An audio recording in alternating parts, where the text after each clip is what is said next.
Okay, follow my convoluted logic here.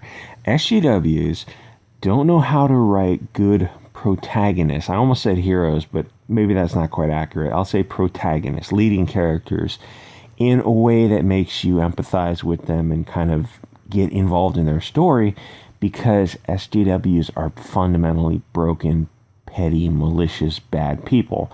So they write these characters that are kind of the leads, but they're bad characters. They're bad people. And you look and you're like, how are these the good guys? Oh, well, because their opposition is the worst guys.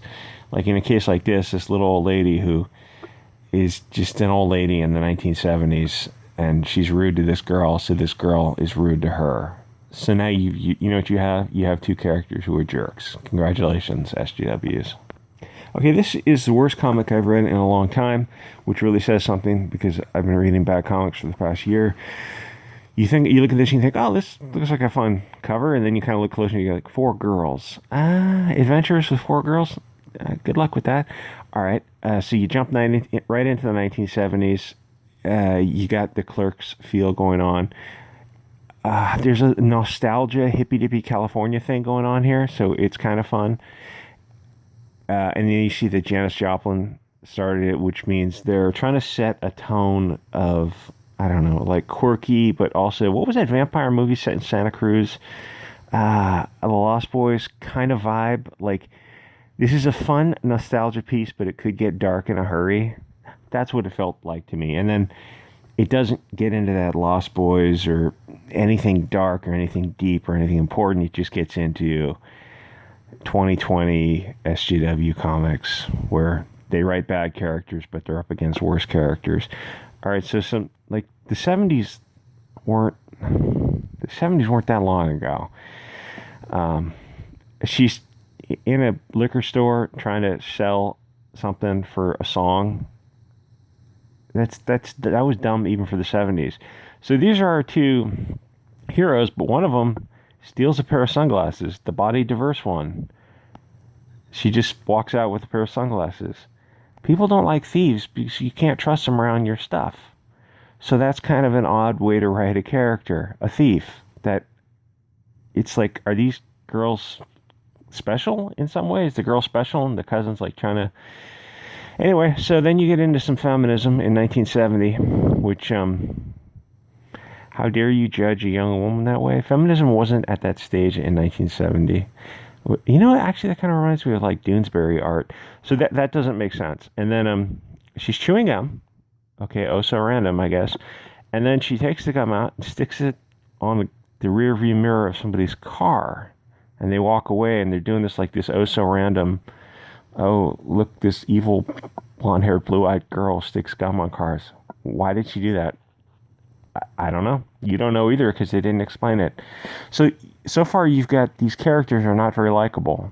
One's a thief, and then one's puts gum on somebody's rearview mirror. Somebody's like, it's just a middle suburbia. Someone has to go to work, and now they have to clean up their mirror because you did something dickish. Okay, so this is where it gets dark. Dark, like, if, like, I don't suspect I'm going to be on YouTube too much longer, but if the people who do want to look at comics on YouTube, you're never going to run out of things to talk about, because these are broken people, and they're hateful people. So you got this little old lady in 1970 who hires this girl to sweep up leaves in her yard, and, you know, when you do yard work for somebody, you do the yard work, and you get paid, and then you go to the next yard and do more yard work. I did it as a kid. I made a lot of money doing yard work. But this girl, who is, of course, a genius because she's a purse puppy, the old lady ends a sentence in a preposition, which is, what is it called? A colloquialism, an Americana-ism, idiom, something people do where they kind of use vernacular, right, slang. So the black girl has to correct her English. No irony there. You mean, what am I looking for? Strong traces of trail rays, a magnitude of 20 or more, and a speed of 110 miles an hour. So it's during the daytime, and she's hired to rake up leaves, but she's standing out in the yard like an idiot, trying to look for some celestial body during the daytime, which anything is, usually pretty hard to see during the daytime because the sun's in the sky and the sun has a lot of light. And so it says, I'll spot the first interstellar comet. I'll be flavor of the year at NASA. They'll even name it after me, and with any luck, it'll hit your house. All the old lady said to you is she's paying you to clean up leaves, and you're sitting there just staring at the sky, and she wishes it'll hit your house and kill you. What did she do to you? It doesn't make any sense. And this should be in the metric system, even in the 1970s. Come on, people. She goes, you're looking at a future astronaut. They don't send girls to space. Fair enough, 1970. They only hit the moon a year ago. Let alone girls like you. Because, of course, she's istophobic. Let me tell you, in the 70s, people were, as they are now, most of the time, bending over backwards to be nice to people. Especially someone you hired to clean up leaves in your yard.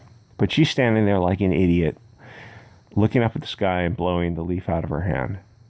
But of course, you have to write the old lady in the 70s, who was probably born 1900 as a racist.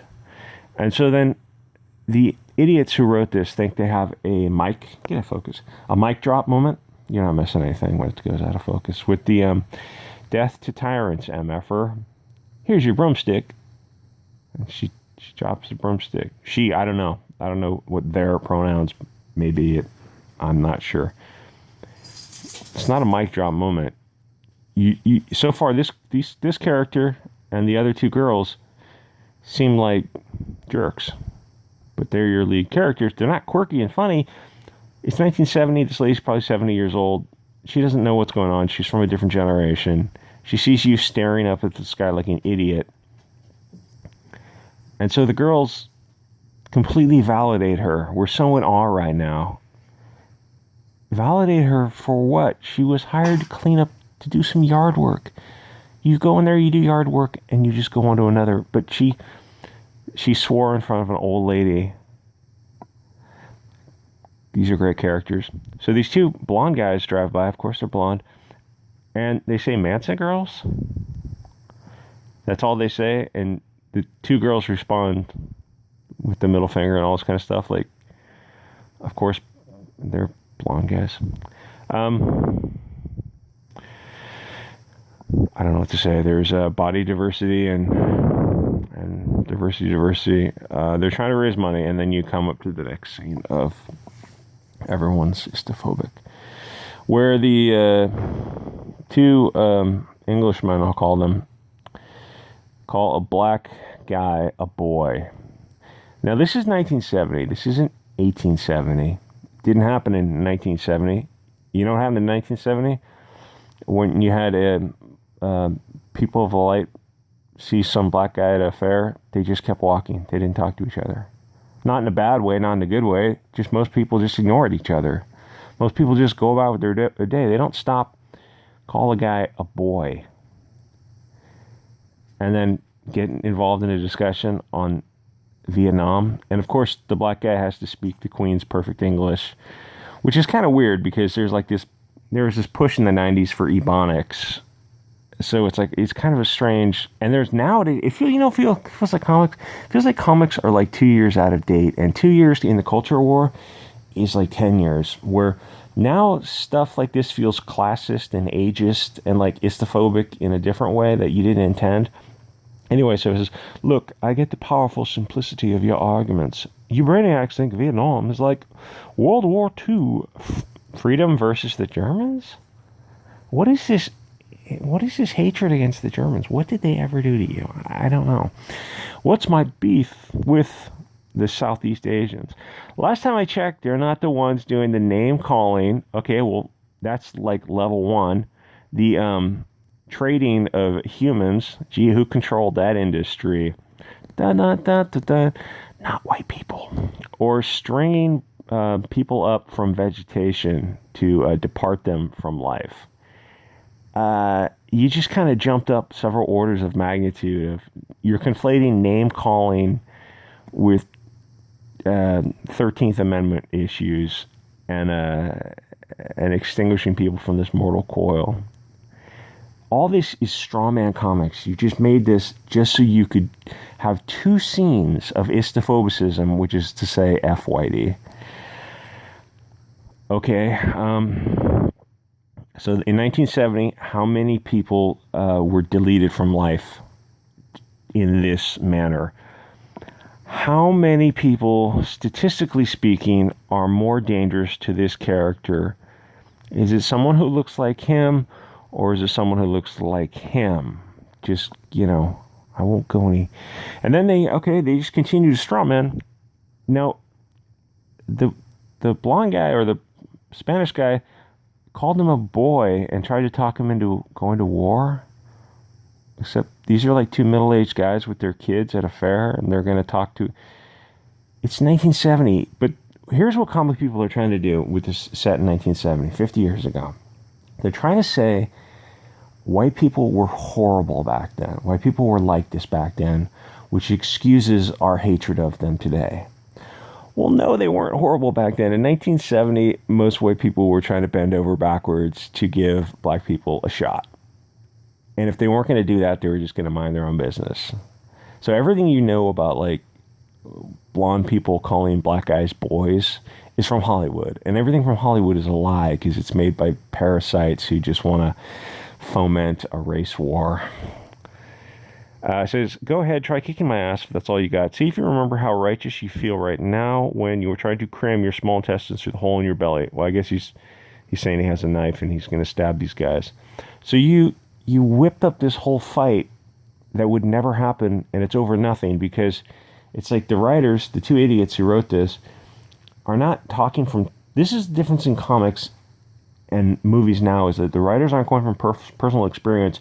They're going from things they've seen in movies. So they saw a Hollywood movie, which is made by some Epstein-Weinstein degenerates, and they're thinking that, oh, that's actually history. Well, it's not. This is just straw on top of straw on top of straw. And the blonde says, yeah, blonde middle-aged man who's probably at the fair with his kids, otherwise he'd be in Vietnam himself, threatens to beat up the black guy. Okay. And so the body diverse girl says, your brother is a god to me. I'll treasure this until the sun dies.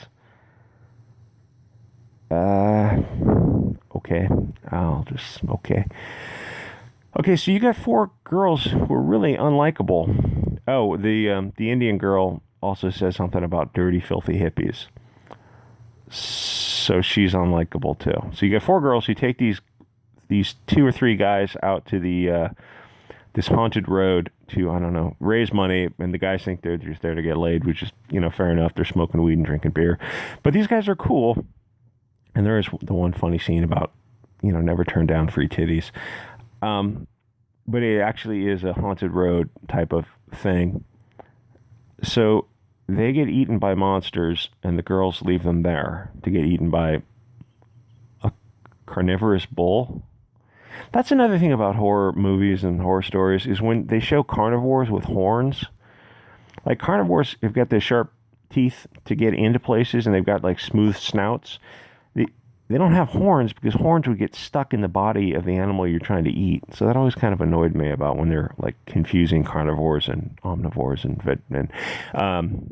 so these three guys get eaten by these horrible monsters, and these four chicks who are really unlikable leave them there.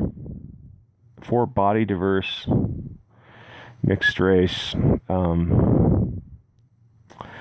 protagonists, because they're not heroes. I don't know what you call them. And they're not anti-heroes because they're not cool in any way. They get talked down to by the voice of authority, who are, of course, blonde people, because blonde man bad. So they did have some part in the disappearance of these three kids. And these guys are presented as the heavies in the story because they're trying to find out what happened to three guys who disappeared. So this story is all of this. This is all messed up. None of this makes sense. You're not going to run out of material to talk about if you're into comics. I thought that was funny. I'm going to be on Odysee and BitChute and, I don't know, Gab TV and all that kind of stuff. This is Proctor by Grant Morrison, Alex Child, Tamera Villain. I forget the story with them. I'm not sure if they're a they, a them. I'm not sure the story about that. There's something weird about that person. So I'm not sure. Well, these are your four heroes. Four girls in 1970 who are really unlikable. So it's not worth $4, which is a problem because you're selling this for $4. So I don't know what you do with that. Anyway, like, comment, subscribe, guys. I'll see you next episode.